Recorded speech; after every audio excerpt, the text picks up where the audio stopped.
जय हिंद। मेरा नाम सुष्मिता ओझा है। क्रैक पीसीएस में मैं आपका स्वागत करती हूँ। आज हम लोग भारत पे विदेशी आक्रमण देखेंगे। ठीक है, तो चलिए स्टार्ट करते हैं। भारत पर पहला विदेशी आक्रमण ईरान के हखमनी वंश के शासक डेरियस प्रथम ने किया था। ठीक है, जिसके कारण भारत में खरोष्टी तथा आरामाइक लिपि का प्रचलन बढ़ा तथा इससे प्रेरित होकर अशोक ने भी अभिलेख के द्वारा जनता को संबोधित किया था। ठीक है, अब हम लोग भारत पर यूनानी आक्रमण देखेंगे। भारत पर सबसे पहला यूनानी आक्रमण लगभग 518 ईसा पूर्व के आसपास यूनानी शासक डेरियस प्रथम या दारा प्रथम के द्वारा किया गया था। ठीक है, जिस समय मगध अपने साम्राज्य का विस्तार कर रहा था, उसी समय पश्चिमोत्तर क्षेत्र में यूनान में मैसेडोनिया में एक साम्राज्यवादी और महत्वाकांक्षी व्यक्ति का उदय हो रहा था, जिसका नाम था सिकंदर। यह अरस्तु का शिष्य था। इसने 332 ईसा पूर्व में खैबर दर्रा से भारत में प्रवेश किया था। इसी ने सबसे पहले हस्ती को पराजित किया था, जिसकी राजधानी पुष्पकलावती थी।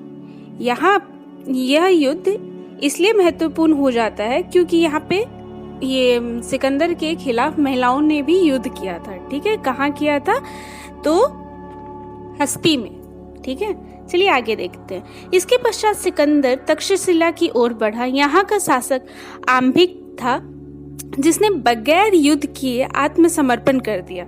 ठीक है, इसके उपरांत सिकंदर झेलम से रावी की बीच बसे पंजाब प्रांत की ओर बढ़ा। यहाँ का शासक पोरस था। झेलम के तट पर दोनों ने युद्ध किया। इस युद्ध को हाइडेस्पेस का युद्ध भी कहते हैं।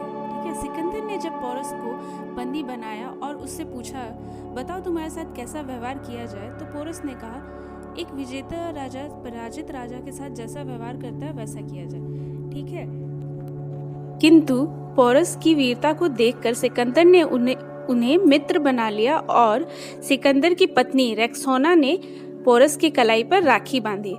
सिकंदर ने जितना भी राज लिया था पोरस का, उसे वापस भी कर दिया था। ठीक है, चलिए आगे देखते हैं। इसके पश्चात सिकंदर की सेना व्यास नदी तक पहुंची, लेकिन उसकी सेना ने व्यास नदी यानी कि हाइफेनिया मतलब ग्रीक वर्ड में लिखा गया है व्यास नदी को। ठीक है, याद रखिएगा, हाइफेनिया या व्यास नदी को पार करने से मना कर दिया। किसने मना कर दिया? तो सिकंदर के सैनिकों ने। ठीक है, उन्होंने इनकार कर दिया।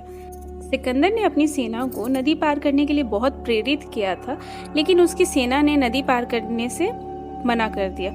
अतः सिकंदर लौट गया।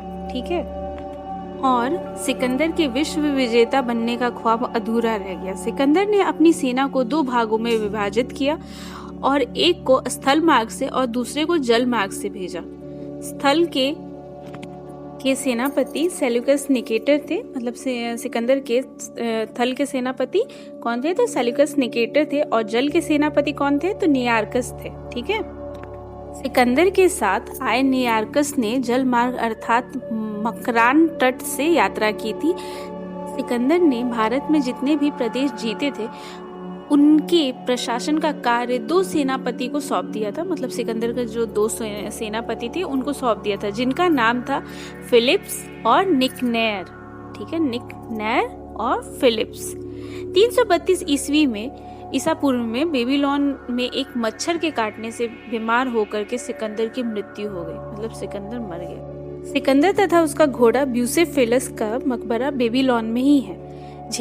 सिकंदर की मृत्यु के पश्चात भारतीय प्रदेश काबुल में हिंदकशा पर्वत क्षेत्र में विद्रोह हुआ। इस विद्रोह का नेतृत्व अश्वकायन के द्वारा किया गया था। इस विद्रोह के दौरान ही फिलिप्स और निकनेर की हत्या कर दी गई थी। ठीक है, सिकंदर ने भारत में 2 शहर बसाए थे। एक का नाम अपने घोड़े के नाम पर ब्यूसेफेला और दूसरे शहर का नाम अपने नाम पर सिकंदरिया रखा था।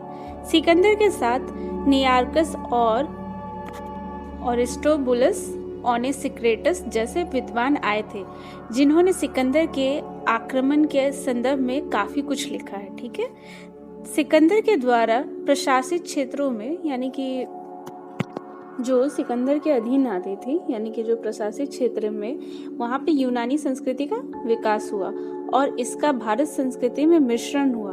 फलतः नई हेलेनिस्टिक संस्कृति का जन्म हुआ। ठीक है, अब हम लोग कुछ इम्पोर्टेंस देख लेते हैं। बेबीलोन का झूलता हुआ बगीचा 7 अजूबों में से एक है। सिकंदर भारत से कुशल बढ़ई ले जाना चाहता था और हाथी भी। ठीक है, सिकंदर को विश्व विजेता इसलिए कहा जाता है क्योंकि उस समय जो यूनान के लोगों ने विश्व की जितनी भी जानकारी ली थी, मतलब जितनी भी जानकारी उन लोगों ने लिखी थी, उन सभी क्षेत्रों को सिकंदर ने जीत लिया था।